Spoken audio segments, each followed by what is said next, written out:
So what's good with it, Black Goose TV family? It's been a little minute. I came down with a little something. I don't want to say it was a flu. I'm not sure what it was, but it had me sidelined for 2 days. You know what I'm saying? I'm just now getting over it. I want to say yesterday was my first full day where I felt like I was somewhat myself. Today I'm feeling even better. So I'm like, guess what? I got to give y'all some news, boxing news, of course, as always. Y'all already know who it is, Mr. Positivity. By the way, we going live tonight. The Laker game is already going on, but I'm waiting for my boys in to get back. We're going to go ahead and go live. Y'all check that out. Y'all already know what it is. But let's talk about it.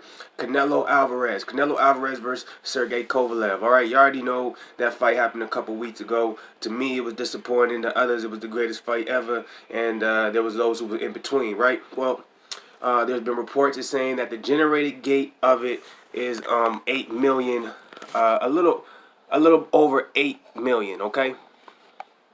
Now a lot of people would hear that number and they'd be like, "That sounds amazing." Well, let's talk about it. There was over 16,000 complimentary tickets that were given away. Over 10,000 tickets were sold. So let's say take away that 16,000 number. Let's just round it to 2,000. About 8,000 plus tickets were sold, right? But the fight also was not a sellout. So remember that. All right. So this obviously shows a point. What Canelo's numbers are down. Not necessarily. We can't look at the pay-per-view numbers. He's with DAZN. They don't do pay-per-view, so we have to look at the gate numbers to see if he's still generating the same amount of buzz he was before he signed with DAZN.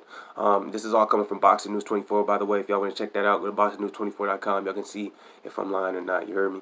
The fight brought in a live get at 8 million plus. Like I said, from 15,000 plus tickets that were sold. If you're DAZN, you're probably not too happy at seeing Canelo's deteriorating number. Now that number I just told you, those two numbers, that was from the Danny Jacobs fight, okay? So that's 8,000 plus 15,000 tickets sold. When it comes to the Kovalev fight, which many people probably thought Kovalev was a bigger test than Jacobs, also supposedly a bigger name in boxing, that ended up getting 10,000 plus tickets sold, 8 million plus as well. But the difference between the 8 million made for Kovalev is about 500,000 in comparison to the 800 million made for Jacobs.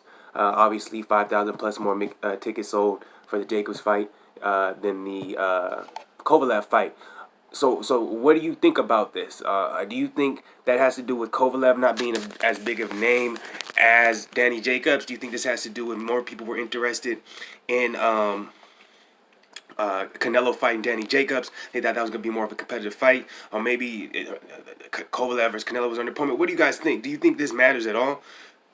Excuse me. Do you think, despite Canelo making history or continuing to make history, some people are getting a little bit unsettled and they do want to see him fight those top guys? Not at 175, but they want to see him fight those top guys at that middleweight, super middleweight division, because that's kind of what everyone's been wanting, right, all along. No one really wanted to see the Kovalev fight. It's an amazing feat that he got the light heavyweight title, but no one was really asking for that fight, right? Everyone wants to see you fight the Charlos of the world, the Billy Joe Saunders of the world, all those type of things, but we're not seeing that. So you think this is starting to take a factor.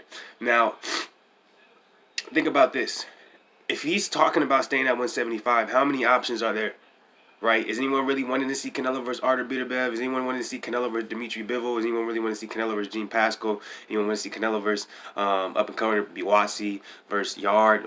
As much as you want to see him against Jamal Charlo, as much as you want to see him against Demetrius Andrade, Billy Joe, Callum Smith, like, what do y'all think about this? Do you think this means anything? Is it just bullshit? He's still generating money. His contract is signed. He got what he wants. He doesn't have to worry about anything. He's just focused on his legacy. Or does it matter that there's a possibility that maybe even though Canelo is looked at taking the toughest fights, in reality the media is doing a great job, or Oscar De La Hoya, Golden Boy Promotions, whoever's running his shit is doing a great job of controlling the narrative. Let's think about it. DAZN is running shit. Eddie Hearn, I've been telling y'all about Eddie Hearn. Eddie Hearn's greatest control of the narrative for his fighters. Canelo is technically one of his fighters. What is he doing? He's making people think Canelo is bigger, badder than ever, and he's fighting the biggest, baddest competition, when in reality, is this the fight y'all want to see? I don't know. I'm asking this question, so y'all answer it for me. You already know it is Black Goose TV. Mr. Positivity, stay up, y'all.